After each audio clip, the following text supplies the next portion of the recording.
What's good, CDL fans? It's time to update the power rankings before we head into Major 1. Major 1 is starting this Thursday, right? In just a couple days, which is going to be super exciting to see these teams play on land for the first time. I think we got our clear top two in FAZE and OPTIC, and we'll get into them towards the latter half of this video. But let's kick right into it here with number 12, and it is everyone's favorite green team right now. It is the Vegas Falcons. Still at 12. I mean, listen, there isn't really much to talk about. They got 3-0'd by LAG. I don't even have to look at their breaking point page. These guys just aren't very good at respawn at all. Moving to number 11, still in the same spot, it is going to be Cloud9 New York. C9 did only play one match this weekend and surprisingly went Game 5 versus Atlanta FaZe, which honestly was better than I think most of us thought they'd do. Almost a little bit better in the latter half here from their ARs. I think Attach and Sid really started to shoot back, which was part of the reason they were even able to push it Game 5. But Cloud9 is a team, I mean, they're 1-6 in the qualifiers.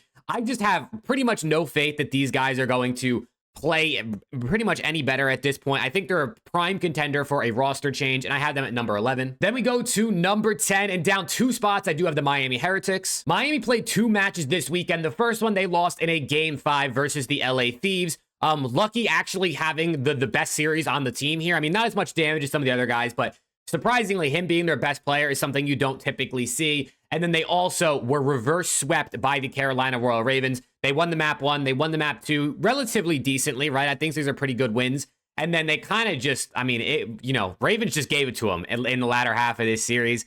109 out of Tej, by the way, plus 28 is absolutely insane. Real putting up a plus 9. But the Miami Heretics are a team, I mean, they're heading to Spain, right? Major 1, this is going to be their home major, even though the Ultra are technically the ones hosting this. And maybe they'll get a little bit of a land buff with the Spanish crowd, but Miami is just not looking good. I feel like they look super inconsistent across all the modes, and they're going to be an interesting one on LAN. And I also want to say, this is not my predictions for Major 1, right? This is just the updated weekly power rankings. I wouldn't bet my money on the teams actually finishing in this order at Major 1. But if I was going to bet, I would use Agent Picks. I announced Agent Picks as my first ever sponsor here on the channel. You can sign up with code MAV, all caps, get up to a $100 deposit match and a 3% winnings boost. They're one of my favorites, honestly, to bet on. You can bet on things like first blood, damage, obviously kills, KD. There's a whole bunch of different categories compared to the likes of Prize Picks and Underdog. And I mean, just look here at this win, right? $50 to $437. So if you want to keep up with my picks as well as try Agent Picks, definitely check them out. The link is in the description. Now we get into number 9. At number 9, still in the same spot, I do have LAG. I'm not even going to go into their stats. They only played one series. They 3-0'd the Vegas Falcons.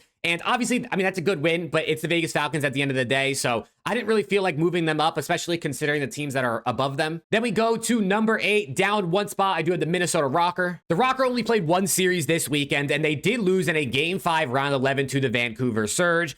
Plus 23 out of Geo, plus 24 to Estral, but Paul X minus 35 is not ideal.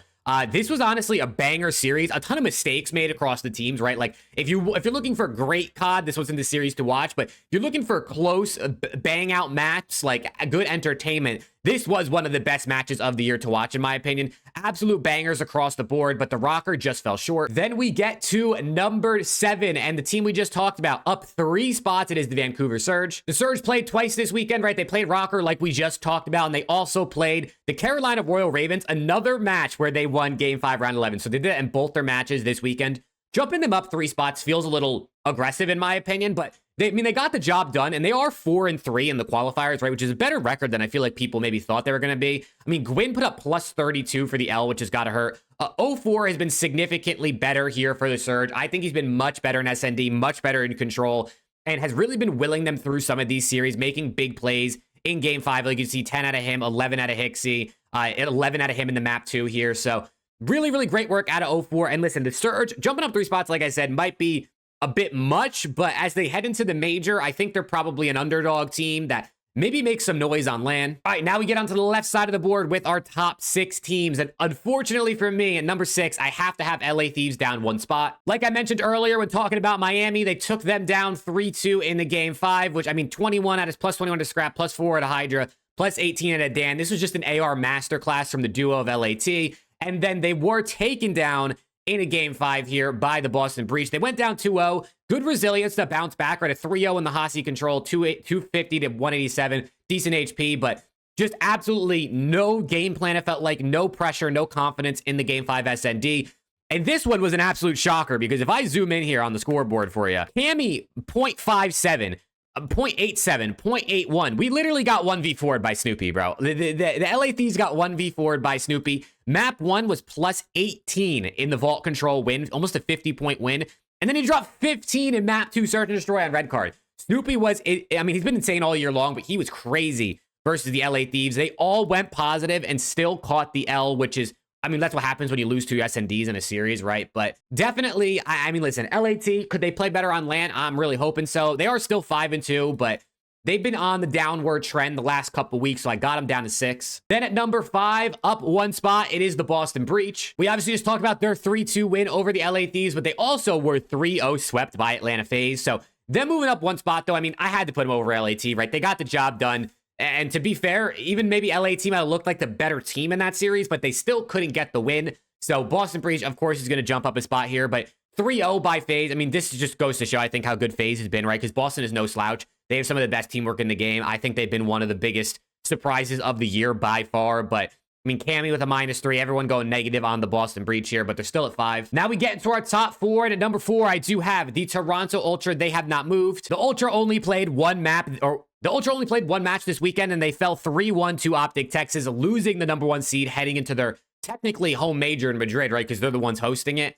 They were able to take the vault control. Honestly, the maps kind of went the opposite of the way we thought they'd go, but they lost the SND, which pretty much loses them the series because Ultra is one of the best SND teams in the game. I mean, double-digit negatives out of everybody but Kleenex on the team. HAVOK plus 27. This guy's been phenomenal. But Ultra still at 4. Then we go to number 3, and still at number 3, it is the Carolina Royal Ravens. The Ravens lost 3-2 round 11, game 5 to the Vancouver Surge here, right? I mean, a great series about a win, like we talked about earlier, 113 kills.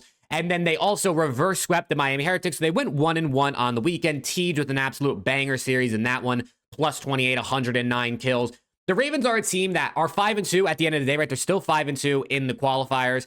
And our team is going to be interesting to see how they perform at LAN, right? Because we know Slasher's pretty good on LAN. Teej has been hit or miss. Vivid's been hit or miss. Gwyn, people said was bad last year. He actually was better than I think people gave him credit for. A team that I could see them being a contender to potentially crash out at the major. I just got that feeling about them that I feel like they're potentially one of the top teams that could get upset. And then we get into our top 2, and I'll put them both on the board at the same time. I have OPTIC still at 2 and FaZe at number 1. My top 4 didn't move because I didn't think anybody under them, like I didn't think Boston or LAT should be over them. And I didn't think anyone should move, right? I mean, FaZe didn't lose this weekend, so them falling wouldn't make any sense. OPTIC played once. They did beat Toronto Ultra, but they're still at number 2. If you... people were arguing in my chat all weekend long about who's the number 1 team, FaZe or OPTIC. If you have it the other way around, bro, that's totally fine. If you have OPTIC 1, FaZe 2, or FaZe 2 or FaZe 1, OPTIC 2, either way is fine. I think they're the clear-cut best 2 teams in the game right now, and probably the favorites to match up in the grand finals at Major 1 in Madrid. But these are the power rankings. Let me know what you think. I'll be doing my predictions for the bracket on the Around the CDL podcast with my guys Alex and Preston, so stay tuned for that. Make sure to check out Agent Picks if you'd like to do anything, prize picks, underdog, things like that for the CDL. I definitely think you'd like what Agent Picks has to offer. The link is in the description. And with all that being said, hopefully I'll see you guys in the next video.